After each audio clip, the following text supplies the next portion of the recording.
بسم اللہ الرحمن الرحیم، السلام علیکم۔ آج 20 مارچ ہے اور دن ہے ہفتے کا۔ آج جو ایک خبر آئی کہ پرائم منسٹر پاکستان عمران خان صاحب کا کووڈ پازیٹیو ہے، اس کے بعد ظاہر ہے پاکستانیوں میں بڑی تشویش بھی ہے، پاکستانی دعا گو بھی ہیں پرائم منسٹر پاکستان عمران خان صاحب کی صحت اور سلامتی کے لیے۔ لیکن اس موقع کے اوپر بھی اگر آپ دیکھیں کہ حامد میر جیسے لوگ جن کا مقصد اور صرف عمران خان کو بدنام کرنا ہے، عمران خان کی حکومت کو بدنام کرنا ہے، حکومت پاکستان کا ہر اچھا انیشیٹو جو ہے اس کو کنٹروورشل بنانا ہے، لوگوں کو اس بارے میں گمراہ کرنا ہے، تو انہوں نے اس موقع کو بھی غنیمت جانتے ہوئے اس موقع کے اوپر بھی لوگوں میں کنفیوژن پھیلانے کی بھرپور کوشش کی۔ حامد میر نے ٹویٹ کرتے ہوئے کہا کہ ابھی تو عمران خان نے 2-3 روز پہلے ہی کرونا کی ویکسین لگوائی تھی، لیکن ان کو بھی کرونا ہو گیا ہے۔ انہوں نے اس ٹویٹ کے ذریعے لوگوں میں کنفیوژن پھیلانے کی کوشش کی۔ حالانکہ ٹھیک ہے، آپ آج کل پی ڈی ایم کو پروموٹ کر رہے ہیں، آپ پی ڈی ایم کو فائدہ پہنچانا چاہتے ہیں، آپ عمران خان کو بدنام کرنا چاہتے ہیں، لیکن اس موقع کے اوپر کم از کم آپ عمران خان کو ٹارگٹ نہیں کر رہے کہ عمران خان نے ویکسین لگوائی اور اس کے باوجود عمران خان کو کرونا ہو گیا۔ یہ عمران خان کو آپ بدنام نہیں کر رہے، بلکہ آپ پاکستانیوں کے اندر ویکسینیشن کے حوالے سے ایک کنفیوژن پھیلا رہے ہیں، آپ ان کے اندر ان کو گمراہ کر رہے ہیں، اور یہ اسی طرح کا آپ کام کر رہے ہیں جس طرح کا کام پولیو کے حوالے سے ہمارے کچھ جو پاکستان کے دشمن تھے اندرونی انہوں نے کیا۔ انہوں نے بھی اسی طرح سے پولیو کی ویکسین جو ہے، پولیو کے جو قطرے ہیں، انہوں نے پولیو کے قطروں کے حوالے سے یہ کنفیوژن پھیلائی کہ یہ غلط ہیں اور اس کا مقصد امریکہ یہ کرنا چاہتا ہے، مغربی قوتیں وہ کرنا چاہتی ہیں، پاکستانی کو بانجھ کرنا چاہتے ہیں، اس طرح کی باتیں پھیلا کر، اور انہوں نے یہ کیا کہ اب ہمارے جو پولیو ورکرز ہیں ان کے اوپر حملے ہوتے ہیں، ان کی جانیں جاتی ہیں، اور دنیا میں پاکستان میرے خیال کوئی 2-4 ملکوں میں رہ گیا ہے جہاں پر پولیو ہے، باقی دنیا کے ملک جو ہیں وہ پولیو سے پاک ہو چکے ہیں، وہاں پولیو ختم ہو چکا ہے۔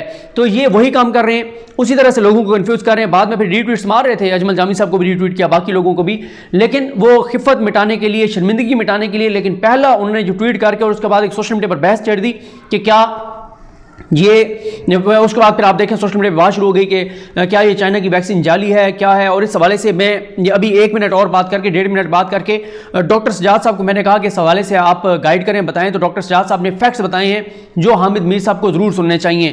اور میں دوبارہ یہ کہوں گا کہ اس طرح کے موقعوں کے اوپر اس طرح کی چیزیں نہیں کرنی چاہیے جس سے لوگوں کے اندر کنفیوژن پہلے، پاکستان کا نقصان ہو، پاکستانیوں کا نقصان ہو، انسانیت کا نقصان ہو۔ آپ یہ دیکھیں کہ عمران خان صاحب چاہتے تو بہت جلدی کرونا ویکسین لگوا سکتے تھے، بلکہ مجھے یاد ہے جب ہم صدر پاکستان عارف علوی صاحب سے ملے تھے آج سے کوئی مہینہ پہلے، تو عارف علوی صاحب نے ہمیں بتایا تھا کہ ان کو بہت زیادہ کہا جا رہا ہے کہ لوگ کنفیوزڈ ہیں کرونا ویکسین لگوانے کے حوالے سے، لوگ ہچکچاہٹ محسوس کر رہے ہیں، تو یہ سجیشن دی گئی تھی کہ صدر پاکستان اور وزیر اعظم پاکستان دونوں جلدی لگوا لیں تاکہ جو ہے وہ لوگوں کو اعتماد حاصل ہو کہ اگر ہمارے ملک کا صدر لگوا رہا ہے، وزیر اعظم لگوا رہا ہے، تو ہمیں بھی یہ ویکسین لگوا لینی چاہیے۔ لیکن نہ تو صدر پاکستان نے اس وقت لگوائی، نہ ہی وزیر اعظم پاکستان نے لگوائی، بلکہ انہوں نے اپنی باری کا انتظار کیا، اور یہ بہت بڑا ایک میسج تھا لوگوں کے لیے کہ صدر اور وزیر اعظم بھی اپنی باری پر کرونا ویکسین لگوا رہے ہیں۔ تو وزیر اعظم نے وہ کام نہیں کیا جو محمد زبیر صاحب کی فیملی نے کیا، جس طرح سے کرونا کی ویکسین لگوائی سندھ میں،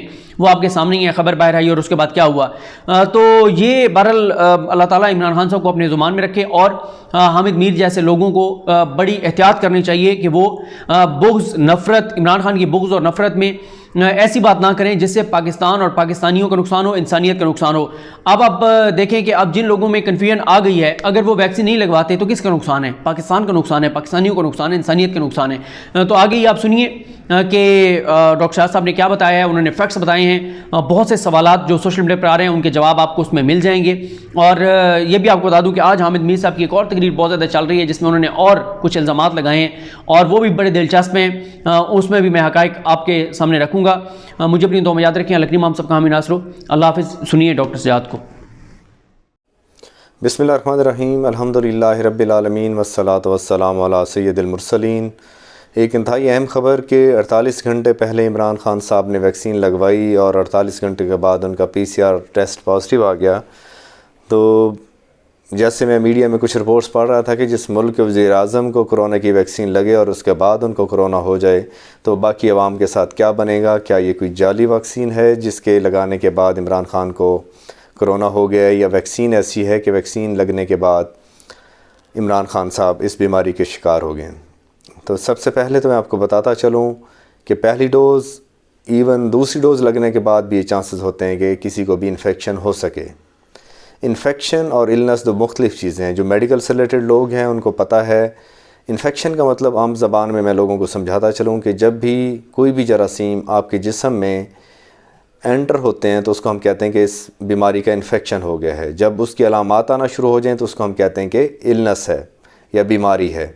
تو انفیکشن سے نہیں بچاتی ویکسین، ہمیشہ شدید قسم کی بیماری سے بچاتی ہے. تو کوئی بھی ویکسین لگائے اور لازمی نہیں کہ ویکسین لگنے کے بعد اس کو انفیکشن نہیں ہوگا. انفیکشن ہو سکتا ہے. اور ایون میں ایک رپورٹس پڑھ رہا تھا کہ انڈیا کے اندر کچھ ڈاکٹرز تھے جن کو سیکنڈ ڈوز لگنے کے بعد بھی کرونا کا انفیکشن ہوا. تو فائدہ کیا ہوا ویکسین لگانے کا؟ یاد رکھیے گا کہ جتنی بھی ویکسین ہیں دنیا میں کوئی بھی 100% انفیکشن سے نہیں بچاتی. ایون جو دنیا کی سب سے اچھی ویکسین اس وقت مانی جا رہی ہے، جو FDA سے بھی اپرووڈ ہے، فائزر کی، جو امریکہ میں لگائی جا رہی ہے، اس کی جو ایفیکیسی ہے انفیکشن سے بچانے کے لیے 94% ہے.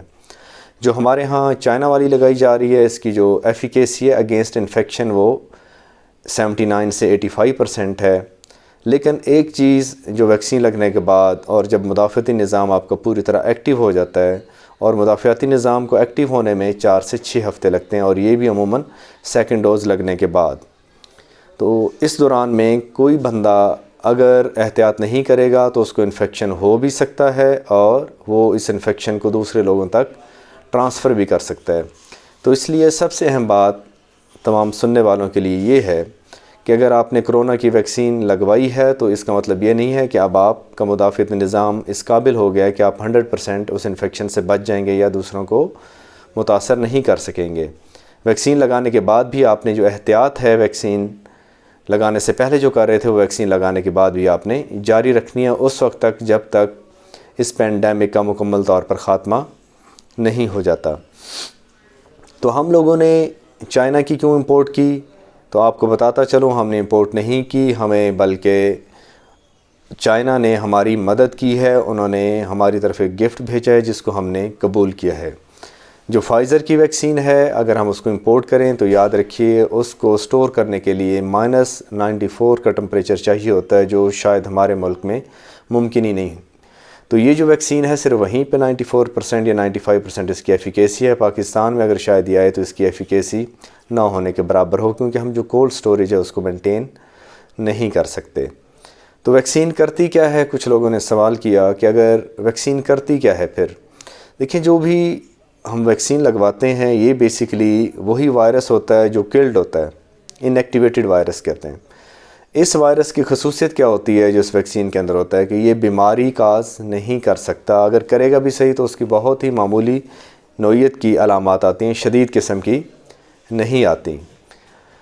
اس کے اندر یہ ہوتا ہے کہ امیونٹی آپ کی مدافعت کے نظام کو تو جگا دیتا ہے لیکن یہ بیماری کی وجہ نہیں بن سکتا. تو 2 ڈوزز لگانا کیوں ضروری ہے؟ کیونکہ ایسے سمجھیں کہ یہ ایک جنگ ہو رہی ہے ایک جراثیم اور انسان کے درمیان، اور ہم نے اس جراثیم کے خلاف ٹرین ہونا ہوتا ہے ہمارے مدافعتی نظام نے.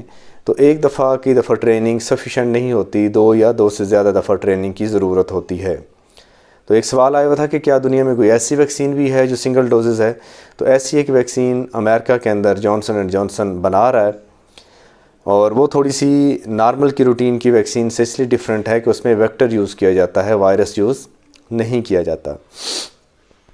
لیکن آپ ان کا بھی لٹریچر پڑھیں تو انہوں نے بھی کہا ہوا ہے کہ ابھی تو ہم سنگل ڈوز کی مارکیٹنگ کر رہے ہیں، لیکن ہم فیوچر میں اسٹڈی کریں گے کہ سنگل ڈوز زیادہ افیکٹو ہے یا اگر اس کی 2 ڈوزز لگائی جائیں تو وہ زیادہ افیکٹو ہے. اس لیے سائنو فارم کو پاکستانیوں کے لیے ایک نعمت ہے، جس کو جہاں پہ بھی اس کی سہولت میسر ہو یہ لازمی لگوائیں. یہ جعلی نہیں ہے، اس کی ایفیکیسی 85% ہے، اور یہ جو شدید قسم کی بیماری سے آپ کو 100% گارنٹی دیتی ہے کہ آپ کو شدید قسم کی بیماری نہیں ہوگی. اور چائنا کا ہمیں شکریہ بھی ادا کرنا چاہیے کہ ان کی وجہ سے ایک گاوی گروپ ہے جو پاکستان کو اور جنوبی ایشیا کے لوگوں کو ایسٹرازینیکا کے نام کی جو ویکسین ہے جو انڈیا میں کوویشیلڈ کے نام سے بنے گی، وہ بھی پاکستان اور کچھ اور جو جنوبی ایشیا کے ممالک ہیں ان کو ملے گی. اور کچھ لوگ اس کے بارے میں بھی بہت زیادہ پروپیگنڈا کر رہے ہیں کہ انڈیا سے ہم لوگ امپورٹ کر رہے ہیں. تو فارن آفس نے بھی کلیریفائی کیا تھا کہ ایسی پاکستان اور انڈیا کے درمیان کوئی بھی ڈیل نہیں ہو رہی جس میں پاکستان ڈائریکٹلی انڈیا سے کوئی چیز ویکسین جو ہے وہ امپورٹ کرے گا، بلکہ گاوی گروپ ہے جو ایک گلوبل ویکسینیشن کا ایک گروپ بنا ہے، انہوں نے چائنا کے اثر و رسوخ کو کم کرنے کے لیے جنوبی ایشیا کے ممالک کو کچھ ویکسینز کی ڈوزز پرووائڈ کرنی ہے۔ تو اگر اس کی صورت میں ہمیں یہ جو کووی شیلڈ ہے ملتی ہے تو یہ بھی لینے میں کوئی حرج نہیں ہے۔ تو یہی آپ سب لوگوں کے لیے کہ عمران خان صاحب کو نو ڈاؤٹ کرونا ویکسینیشن کروانے کے بعد بھی پی سی آر ان کا پازیٹیو آیا ہے، تو یہ نیگیٹو چیزوں کو بہت زیادہ وہ کرتے ہیں، بلکہ میں ایک اسٹڈی بھی پڑھ رہا تھا کہ ہم نیگیٹو چیزوں کو زیادہ امپورٹنس کیوں دیتے ہیں، تو اس میں لکھا ہوا تھا، اور ہمارا جو میڈیا ہے وہ بھی نیگیٹو چیزوں کو بہت زیادہ اچھالتا ہے۔ اس کی ایک وجہ انہوں نے لکھی ہوئی تھی کہ ہم بیسکلی انسان ہیں، جتنے بھی بنی نوع انسان کے اوپر جتنے بھی جاندار ہیں بیسکلی انہوں نے اس انوائرمنٹ کے اندر سروائیو کرنا ہوتا ہے۔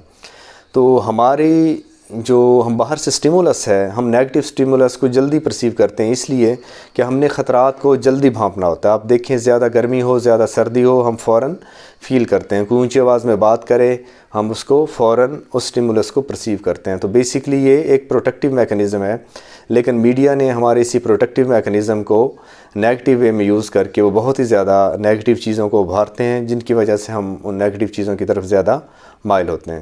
تو اللہ تعالی ہم سب کو اپنے حفظ و ایمان میں رکھے، وما علینا الا البلاغ۔